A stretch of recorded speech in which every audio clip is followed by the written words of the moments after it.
In this video, we are going to talk about single-phase induction motors.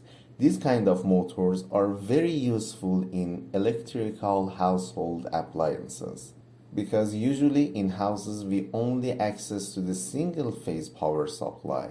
These induction motors are used vastly in the washing machines, air conditioners, fan coils, and many other appliances. So it's very useful to understand the concepts of design and simulation of these motors. Let's open the simulation example using the predefined examples of RMxprt, and you will find it in induction motor 1, induction motor single phase.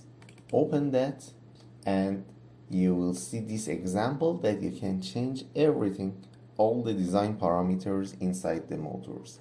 We will check the design parameters one by one, and after that we will analyze and see the results and even change the design parameters like the sizes, the number of turns, and excitation capacitors and other parameters to see the effect of them on the results.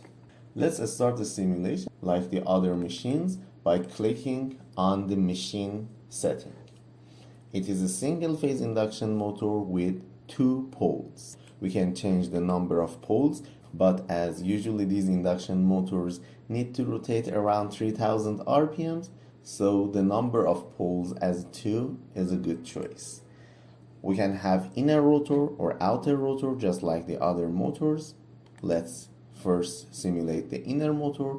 The friction loss, the windage loss is not important. And here the reference speed is defined 3500. It is higher than the synchronous speed of a motor with 2 poles and 50 Hz excitation. So maybe the excitation frequency is 60. We will check later. The important setting of these single-phase induction motors is operation mode. We don't have this option in 3-phase induction motors. We have different ways to start a single-phase motor. As we know, 3-phase winding around the stator will create the rotating field with the synchronous speed intrinsically. But when we have only one phase, we have to do something to create rotational field. Otherwise, the field will be fixed in the place and just change the amplitude of the magnetization.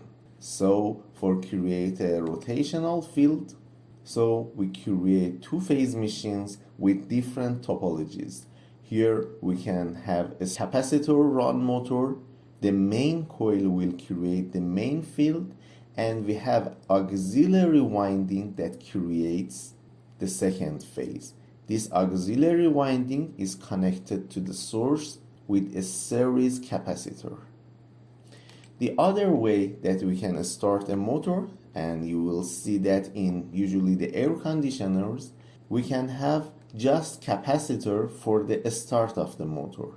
The main winding is always connected to the source, but the auxiliary winding will be connected with a series capacitor to the source with a centrifugal key.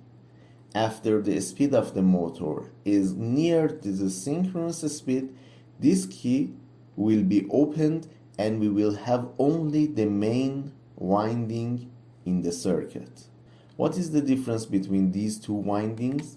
Usually when we have capacitor run, the sizes of the main winding and the auxiliary winding is near to each other. But in capacitor start, the auxiliary winding will be disconnected after the startup. So the maximum area of the slot will be dedicated to the main winding. We have other 2 options too here. Capacitor start, capacitor run.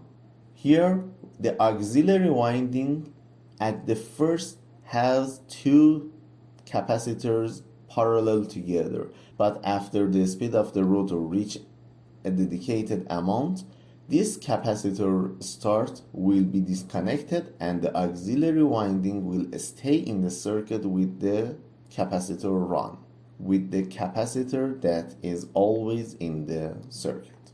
And we have another option too.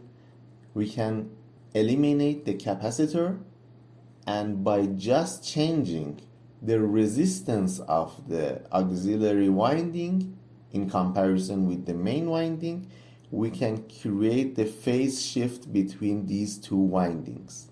In this way, the auxiliary winding will be disconnected after the startup. The default setting of this example was capacitor run, but I want to use the capacitor start to see this centrifugal key in the external circuit too. Click on OK, and we have to dedicate the capacitance and resistance that will help the motor to start. Let's have a look on the definition. Here in the definition or description, we can see the capacitance of run capacitor, the resistance of run capacitor. If I click on OK and go back to the machine, as I choose the capacitor for a start, I have to choose the starting capacitor, a starting resistance for this capacitor, and switching speed. When we had capacitor run, we didn't have to select the speed for disconnection of the capacitor. But as we use the capacitor for just starting the motor, we have to dedicate the start capacitance, for example, 35 microfarad with zero resistance, and switching speed as, for example, 2500 RPM.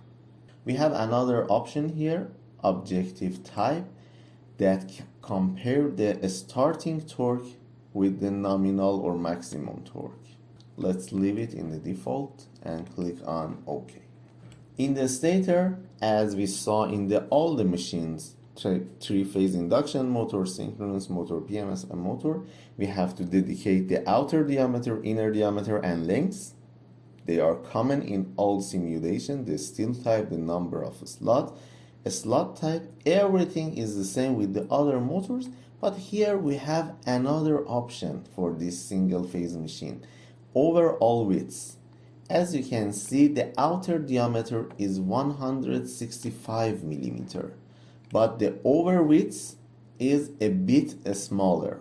This will happen in the home appliances or in many other single phase motors. Because of limitation in the area, we can reduce the overall width. For example, if I make it 120 and apply it, you can see the back iron in some parts are reduced. It depends on your limitation. If I choose the overall width equal to the overall outer diameter, you will see it will be a simple motor with the round stator. But let's have a change on the overall width to have a difference with other induction motors.